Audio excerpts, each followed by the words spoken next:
are all rising again. Poverty is falling again.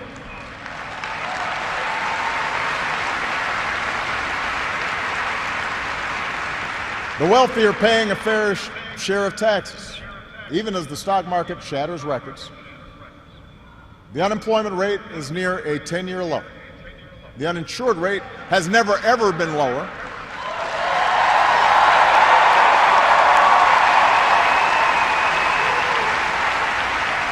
Healthcare costs are rising at the slowest rate in 50 years. And I've said, and I mean it, if anyone can put together a plan that is demonstrably better than the improvements we've made to our healthcare system that covers as many people at less cost, I will publicly support it.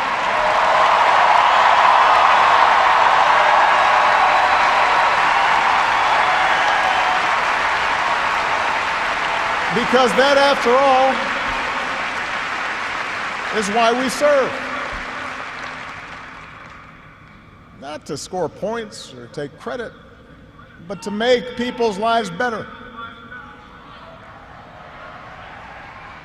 But for all the real progress that we've made, we know it's not enough.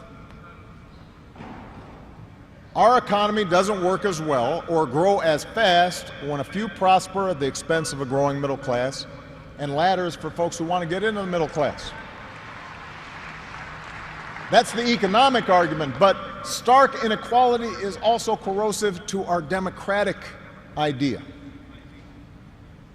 While the top 1% has amassed a bigger share of wealth and income, too many of our families in inner cities and in rural counties have been left behind. The laid-off factory worker, the waitress or healthcare worker who's just barely getting by and struggling to pay the bills, convinced that the game is fixed against them, that their government only serves the interests of the powerful. That's a recipe for more cynicism and polarization in our politics. Now, there are no quick fixes to this long-term trend. I agree, our trade should be fair and not just free. But the next wave of economic dislocations won't come from overseas.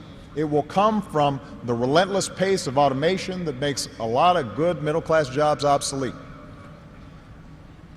And so we're going to have to forge a new social compact to guarantee all our kids the education they need, to give workers the power to unionize for better wages, to update the social safety net to reflect the way we live now, and make more reforms to the tax code so corporations and individuals who reap the most from this new economy don't avoid their obligations to the country that's made their very success possible.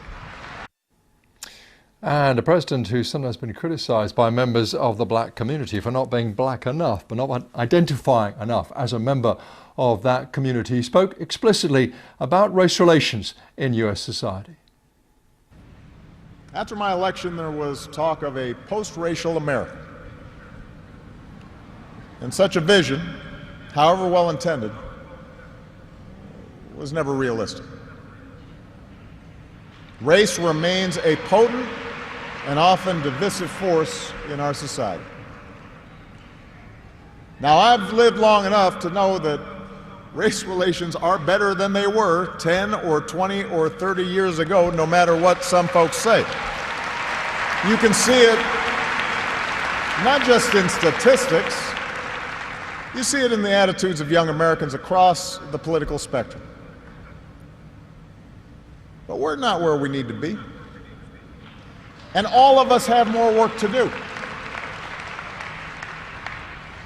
If every economic issue is framed as a struggle between a hardworking white middle class and an undeserving minority, then workers of all shades are going to be left fighting for scraps while the wealthy withdraw further into their private enclaves.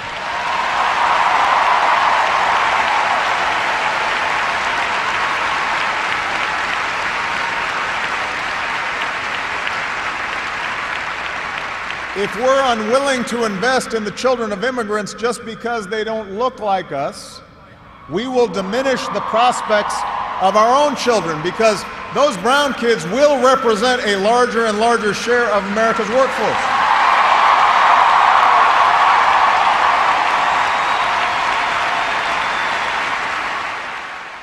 And he touched, as you'd expect, on climate change, an issue which sees him very much at odds with the incoming president and his team.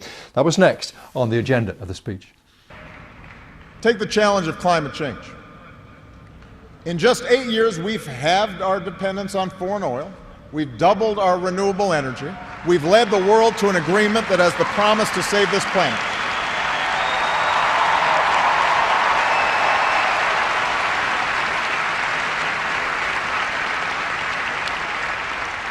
But without bolder action, our children won't have time to debate the existence of climate change. They'll be busy dealing with its effects. More environmental disasters, more economic disruptions, waves of climate refugees seeking sanctuary. Now, we can and should argue about the best approach to solve the problem. But to simply deny the problem not only betrays future generations, it betrays the essential spirit of this country, the essential spirit of innovation and practical problem solving that guided our founders. The president also highlighted what he called the post-war American successes, including, he said, the rule of law and freedoms of religion and speech. Freedoms, he said, which were under threat from terrorism. That order is now being challenged. First, by violent fanatics who claim to speak for Islam. More recently, by autocrats in foreign capitals who see free markets and open democracies and civil society itself as a threat to their power. The peril each poses to our democracy is more far-reaching than a car bomb or a missile. They represent the fear of change, the fear of people who look or speak or pray differently, a contempt for the rule of law that holds leaders accountable, an intolerance of dissent and free thought, a belief that the sword or the gun or the bomb or the propaganda machine is the ultimate arbiter of what's true and what's right.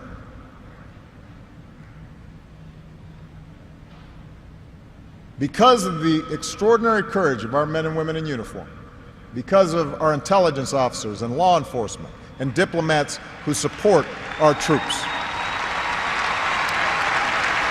no foreign terrorist organization has successfully planned and executed an attack on our homeland these past 8 years.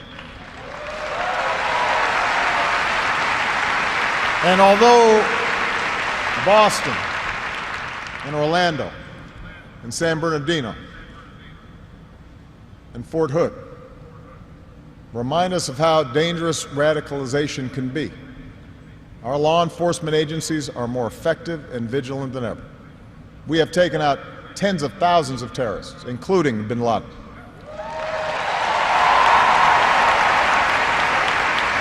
The global coalition we're leading against ISIL has taken out their leaders and taken away about half their territory. ISIL will be destroyed, and no one who threatens America will ever be safe. And to all who serve or have served, it has been the honor of my lifetime to be your commander-in-chief. And we all owe you a deep debt of gratitude. President Obama got one of the biggest cheers in his speech for saying he rejected discrimination against Muslim Americans. He said laws against discrimination, though, won't be enough in an increasingly diverse nation. We need to uphold laws against discrimination in hiring and in housing and in education and in the criminal justice system. That is what our Constitution and our highest ideals require.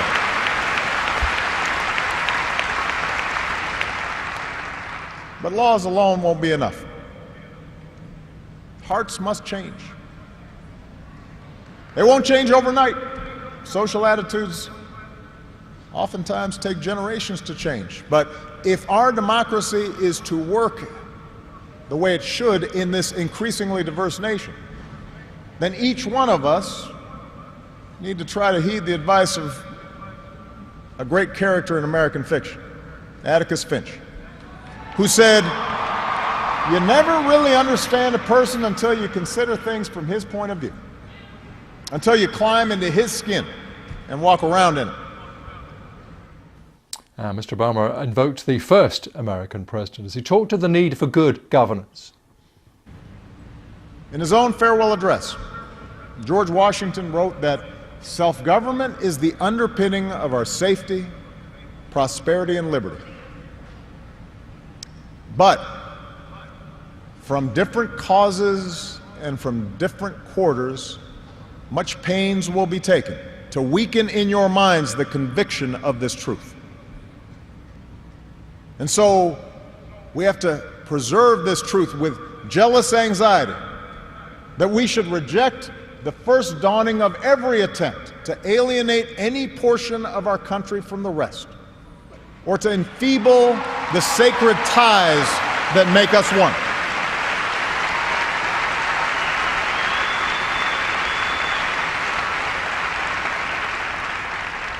America, we weaken those ties when we allow our political dialogue to become so corrosive that people of good character aren't even willing to enter into public service. So coarse with rancor that Americans with whom we disagree are seen not just as misguided, but as malevolent. We weaken those ties when we define some of us as more American than others, when we write off the whole system as inevitably corrupt, and when we sit back and blame the leaders we elect without examining our own role in electing them.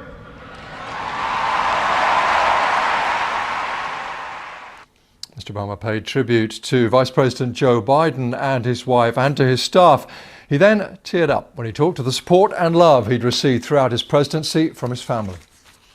Michelle LaVaughn Robinson, girl of the South Side,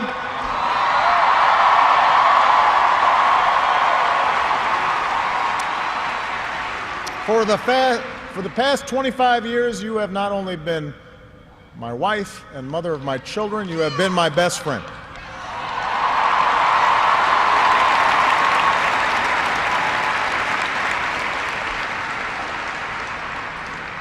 You took on a role you didn't ask for, and you made it your own, with grace and with grit and with style and good humor.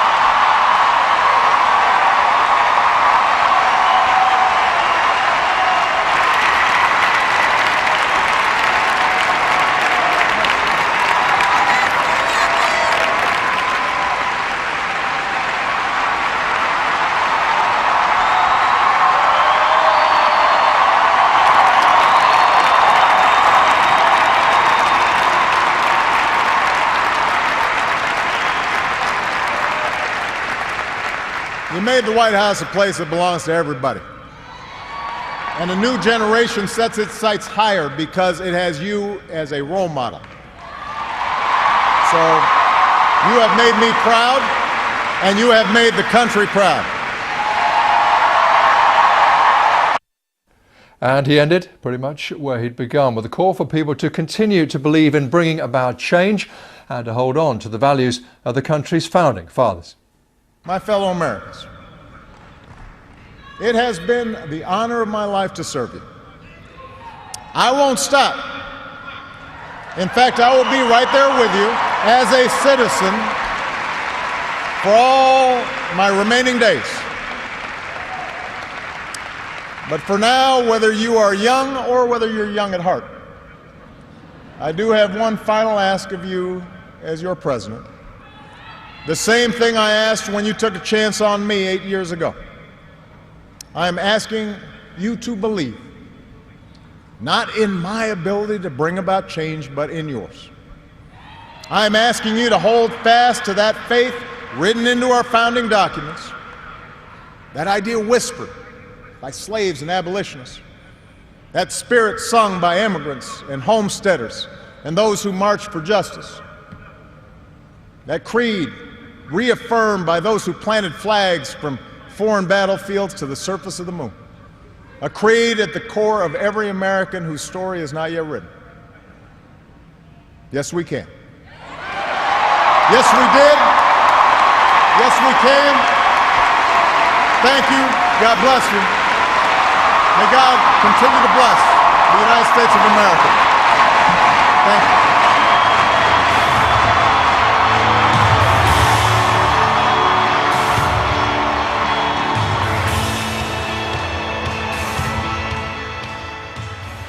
President Obama there, of course, in Chicago in his final address to the nation as president. And lest you forget what the president called the hallmark of our democracy, the peaceful transfer of power from one freely elected leader to the next, Donald Trump, to be sworn in on January the 20th. I should also tell you, Mr. Trump has announced a press conference for tomorrow. This will be his first since July, be held at Trump Tower. We understand there will be a statement beforehand, some of it possibly about this. Mr. Trump is complaining of a political witch hunt against him. This is over unconfirmed reports which have emerged in the US media that Russian intelligence had gathered compromising information about him. In a tweet, the president-elect has denounced those reports as fake news. Unnamed American officials are saying US intelligence has briefed Mr. Trump and President Obama on them. There has been nothing said publicly, though, by the US intelligence community to support the claims so far.